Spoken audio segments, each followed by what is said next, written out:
பாஜகவோடு இனி எந்த காலத்திலையும் கூட்டணி இல்லைன்னு சொல்லிட்டு அடுத்த மாசமே ஓடி ஒளிஞ்சு போய் 4 கார் மாறி போய் டெல்லியில போய் கள்ள கூட்டணி வச்சுட்டு வந்தவர் தான் திரு எடப்பாடி பழனிசாமி அவர்கள். இன்னைக்கு அது வெளில வந்துருச்சு. திரு உதயநிதி அவர்கள் பேசுகிறார், எடப்பாடி பழனிசாமி அமித்ஷா வீட்டு கதவை தட்டணும். என்னையா தப்பு? அவர் உள்துறை அமைச்சர், நீயும் செய்ய மாட்டேங்கிற, செய்யறவங்களை விட மாட்டேங்கிற. நீயாவது செய்ய வேணும் மக்களுக்கு, நீயும் செய்ய மாட்டேங்கிற. செய்யறவங்களை பார்த்து கதவை தட்டினா தானே தமிழ்நாட்டு மக்களுடைய பிரச்சனை தீரும். நாங்க தட்டிய காரணத்தினால்தான் 100 நாள் வேலை திட்ட பணம் கிடைச்சது. ஜாதிவாரி கணக்கெடுப்பு அந்த திட்டம் நிறைவேறியது.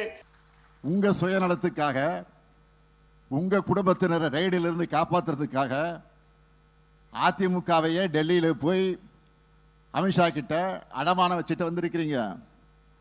3 காரு 4 காருன்னு மாதிரி அமித்ஷா வீட்டு கதை தட்டின கதையை பற்றி தம்பி உதயநிதி தான் முதல்ல எடுத்து பேசினார். நீங்க என்ன சொல்றீங்க?